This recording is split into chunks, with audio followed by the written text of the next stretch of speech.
Native speaker is a commonly used term, especially in the world of foreign language teaching. It's one of those terms that means broadly similar things in both academia and everyday usage, but which has very different connotations depending on the context. So much so that people sometimes talk about the myth of the native speaker or a native speaker ideology. And it's often argued that the whole idea is damaging to the way that society understands how language works. So what exactly does the concept mean, and why, at least from a sociolinguistics perspective, is it considered so controversial?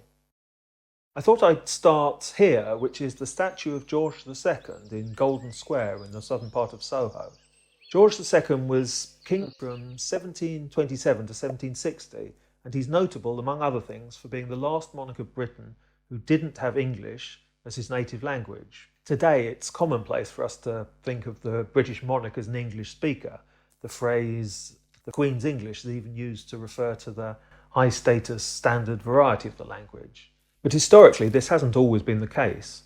Between 1066 and today, a full 40% of all the English and UK monarchs haven't been native English speakers. As with so much else to do with the history of the language, what we take for granted now is actually a relatively recent innovation. So, what exactly is a native speaker, and why is the concept a little more complicated than it might at first seem? Very simply, a native speaker is someone who learns a particular language from birth and thus has it as their first language, or as one of their first languages if they're brought up in a multilingual environment.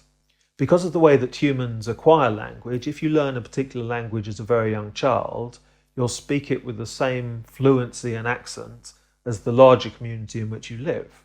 If you learn it after adolescence, on the other hand, you're likely to always speak it with an accent that's been influenced by your native language, and you're also likely to have the influence of your native language on occasional aspects of the grammar you use when speaking that other language. And this is where the controversy over the term native speaker comes in.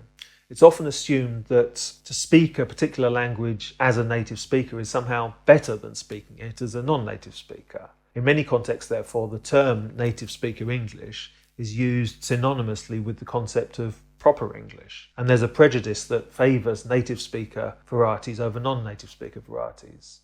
But there's nothing intrinsic about being a native speaker of a language that makes it superior to being a non-native speaker. This is why sociolinguistics talks of the myth of the native speaker or of a native speaker ideology. People can be, and many people are, highly expert speakers of languages that they didn't acquire at birth.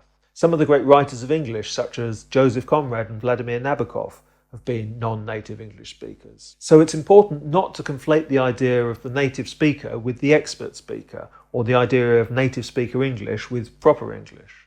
Unfortunately, however, in many everyday contexts, these distinctions aren't maintained, and this can lead to perpetuating the stereotypes around native and non-native English. For example, in a lot of places around the world, the only qualification you'd need if you wanted to become an English language teacher would be to be a native speaker of English. This means that people who have no training or experience of teaching or any education in the history or workings of the language can nevertheless become English teachers and get the job ahead of people who do have all the relevant professional qualifications, but simply happen to have learnt the language later in life. And what this also, in some contexts, means is that the person who most looks like a native speaker will get the job, which can lead to even more worrying forms of discrimination.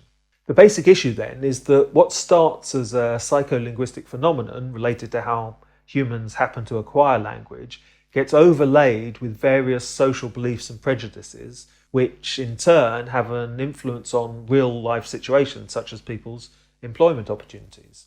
It's for this reason that the term native speaker needs to be treated with little care, especially when used as an analytic category in the study of language and its use. As a footnote to all this, if we go back to George II, he may not have been a native speaker of English, but he spoke the language perfectly well. His father, George I, on the other hand, never developed much of an interest in English, and apparently it was because he then had difficulty communicating with his government that the role of Prime Minister was first created, which is another instance of the way that the history of language has an impact on the history of society more widely.